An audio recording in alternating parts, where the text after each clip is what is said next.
म रेन मोडमा चाहिँ राख्दिनँ कि स्पोर्ट्स मोडमै राख्छु। किन थाहा छ? स्पोर्ट्स मोडमा छु है, मैले ब्रेक गरेँ नि काहीँ नलडी यतिमा स्टप भयो।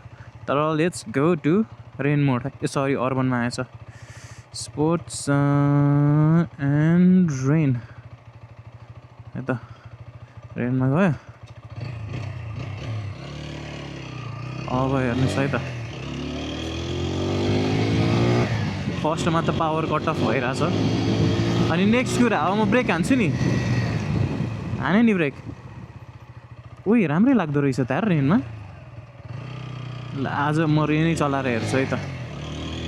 ठिकै हो। तर स्पोर्ट्समा चाहिँ अझ मजाले ब्रेक लाग्छ क्या।